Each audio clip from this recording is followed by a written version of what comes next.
and I now give the floor to the representative of the Syrian Arab Republic. شكرا السيدة الرئيس.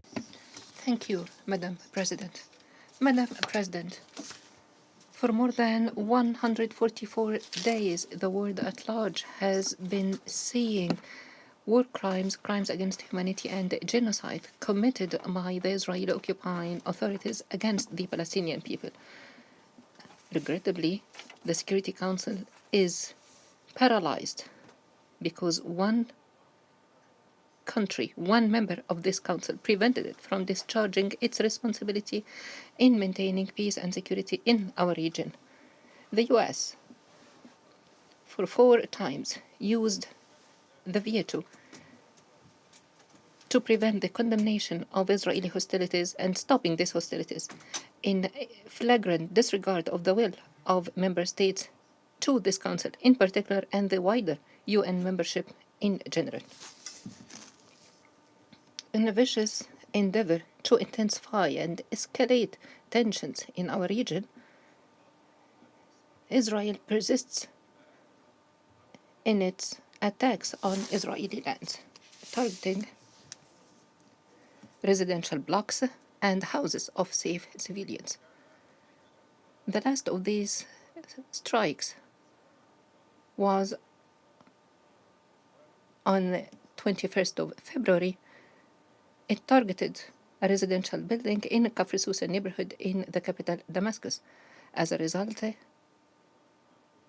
martyrs have fallen and many civilians have been injured, in addition to physical damage to private property.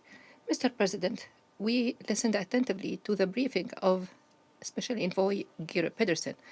We reiterate that the government of Syria will continue its cooperation with him in his capacity as a facilitator of the Syrian-owned, Syrian-led political process, the process that should continue without any foreign interference. We are looking forward to his visit to Damascus next month. In this connection, I note that we have submitted to him a constructive proposal in relation to convening the 9th session of the Constitutional Committee. We wish his efforts all success. The government of Syria pursues its counter-terrorism efforts to end its threat to the Syrians. At the same time, the government makes all efforts to address the challenges faced by the people, the challenges that are a direct result of the unilateral coercive measures imposed by the US and Western countries on the Palestinian people. Madam President, the Asitana Formula has recently convened its 21st meeting. The guarantor states at the conclusion of this meeting stressed the respect of Syrian sovereignty, independence, and territorial integrity. It condemned the Israeli attacks and the unilateral sanctions. The meeting also stressed the need to fight terrorism, to create the conducive conditions for the return of refugees, to reject the separatist agendas and the exploitation and illicit transfer of the Syrian oil. My delegation would like to thank both Russia and Iran for their contribution in bringing success to this session, and we call on Turkey to fulfill its commitments under the Asitana agreements and Sochi understandings, and to withdraw its troops unlawfully present in Syria. Madam President, we have attentively listened to the briefing of Mr. Martin Griffith on the humanitarian situation. I reiterated to him Syria's continued cooperation with the UN, its specialized agencies, and other humanitarian partners to promote the humanitarian situation of Syrians, their resilience and livelihoods, including through focusing on early recovery projects, and continue to provide support to those affected by the earthquake that marks its first anniversary this year. to ensure the delivery of humanitarian aid to those in need in northwest of Syria that remains under the control of terrorist groups and the affiliated illegal administrative structures, the government of Syria has extended the authorization to the UN to use 3 border crossings to deliver aid to these regions. It also extended its authorization to use Sarakab and Sarmada crossings to deliver the aid to those areas inside Syria. In this vein, my delegation calls once again on the United Nations to urgently have in place an effective monitoring mechanism that ensures the humanitarian aid reaches those in need, the civilians in need, not the terrorist groupings.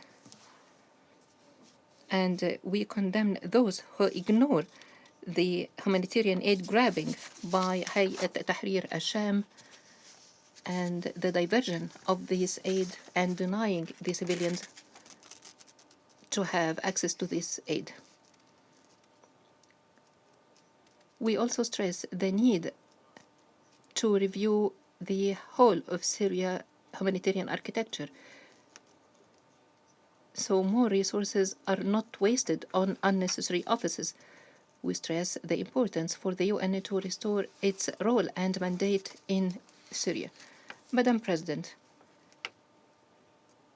the constructive dialogue and the cooperation between the government of Syria and UNHCR led to a shared understanding that has been announced during the 74th session of the Executive Committee of the Commission.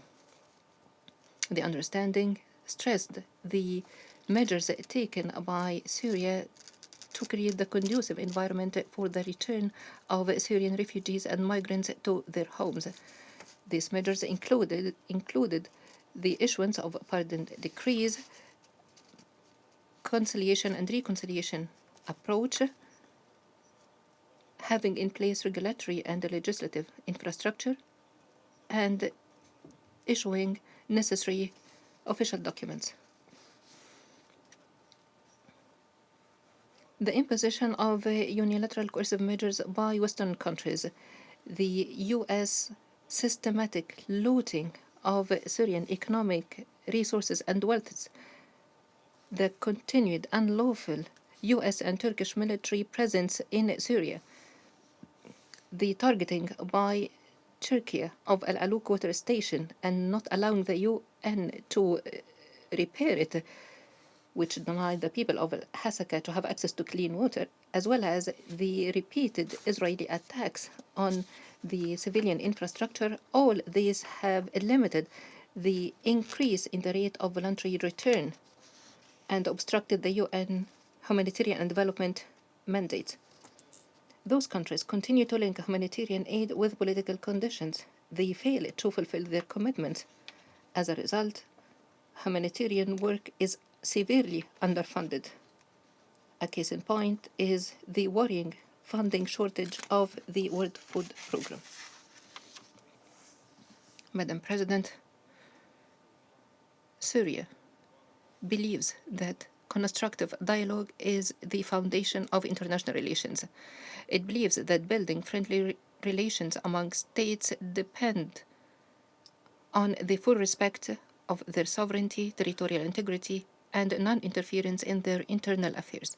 Therefore, Syria extends its hand to those who want good for Syria and for the Syrians. Syria will spare no effort to restore security and stability to all areas, to end the suffering of its people, and to boost development. Madam President, I don't want to go further, but I have some remarks to make in reply to the U.S.